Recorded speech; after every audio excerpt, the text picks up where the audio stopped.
आज दोपहर को एयर इंडिया की फ्लाइट संख्या AI 171 दुर्घटनाग्रस्त हुई और कई पैसेंजर इसके अंदर हताहत होने की संभावनाएं हैं।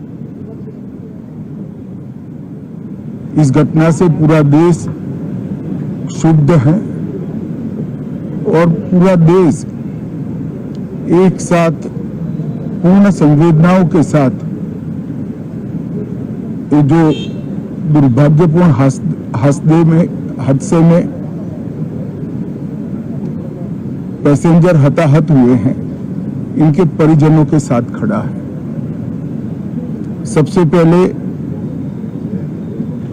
मैं भारत सरकार, गुजरात सरकार, भारत सरकार के प्रधानमंत्री जी और गुजरात सरकार की ओर से भी जो लोग हताहत हुए हैं, इनके परिजनों के प्रति गहरी संवेदना व्यक्त करता हूं। 10 ही मिनटों में हादसे के भारत सरकार के पास सूचना पहुंची। तुरंत ही मैंने मुख्यमंत्री जी, यहाँ के गृह मंत्री, होम डिपार्टमेंट के control room, civil aviation department, civil aviation मंत्री, सभी से संपर्क किया। प्रधानमंत्री जी का भी तुरंत ही फोन आ गया और भारत सरकार और गुजरात सरकार के सभी डिपार्टमेंट एक साथ होकर राहत और बचाव कार्य में लगे। इस विमान में कुल मिलाकर 230 यात्री देश के और विदेश के और 12 क्रू मेंबर सवार थे। इसमें से एक यात्री का बचने का अच्छा समाचार मिला है, मैं उनको मिलकर आया हूं। मृत्यु का आंकड़ा तो DNA परीक्षण और यात्रियों की पहचान के बाद ही अथॉरिटी अधिकृत रूप से घोषित करेगी,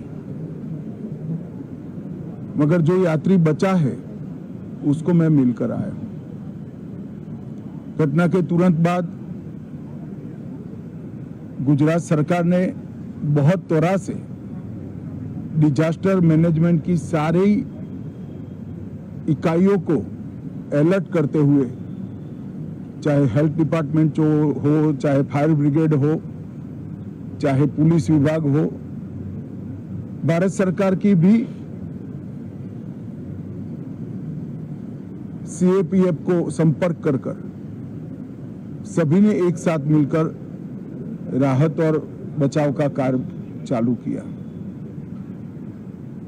मगर 1.25 लाख लीटर ईंधन विमान के अंदर ही था और लगभग गर्मी, तापमान इतना ऊंचा हो गया कि किसी को बचाने की मौका ही नहीं मिला। अब मैं घटना स्थान पर भी जाकर आया हूं। सारे यात्रियों के मृतदेह को बाहर निकालने का काम लगभग समाप्त हो चुका है। जितने यात्रियों के परिजन यहां पहुंच चुके हैं, वो सबका DNA लेने की कार्यवाही भी 2-3 घंटों में समाप्त हो जाएगी। विदेश में जिनके परिजन हैं, उनको सूचना देने की कार्यवाही समाप्त हो चुकी है और जैसे ही पहुंचते हैं उनके भी DNA सैंपल लिए जाएंगे और मृतदेहों की पहचान के लिए जितने मृतदेह मिले हैं, इनके भी DNA सैंपल लेने की कार्यवाही समाप्त हो चुकी है। गुजरात में ही लगभग 1000 के आसपास DNA टेस्ट करने पड़ेंगे।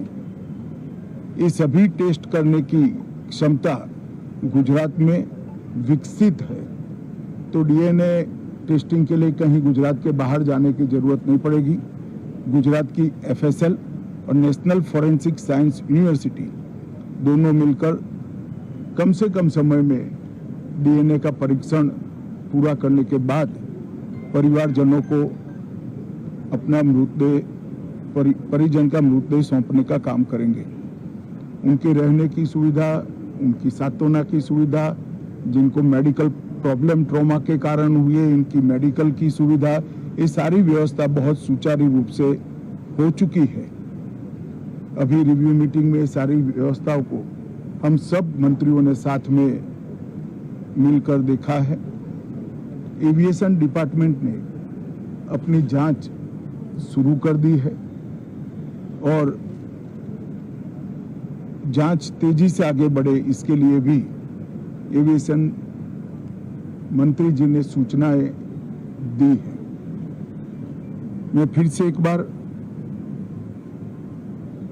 राहत काम में जिन जिन एजेंसियों ने त्वरा के साथ बचाव और राहत का काम किया वो सभी का धन्यवाद करना चाहता हूं और फिर से एक बार जिन्होंने अपने परिजनों को गंवाया है, हताहत हुए हैं, वो सभी को मनपूर्वक संवेदनाएं व्यक्त करता हूं। मैं एक बात जरूर कहना चाहता हूं कि ये एक्सीडेंट है, एक्सीडेंट को कोई रोक नहीं सकता, परंतु 365 दिन 24 घंटा इस तरह की घटना के लिए प्रशासन का जो अलर्टनेस है उसकी कसौटी उसी वक्त होती है जब ऐसी घटनाएं होती है। और आज गुजरात के डिजास्टर मैनेजमेंट की तैयारियों का एक प्रकार से दुर्भाग्यपूर्ण तरीके से मगर कसौटी हुआ और बहुत त्वरा के साथ यहाँ पर काम किया गया, वो पूरे देश के मीडिया के सामने और परिजनों के सामने भी आया है। अंत में मैं फिर से एक बार सम्माननीय प्रधानमंत्री नरेंद्र मोदी जी की ओर से, भारत सरकार और गुजरात सरकार की ओर से सभी हताहत लोगों के परिजनों के प्रति गहरी संवेदना व्यक्त करता हूं। धन्यवाद।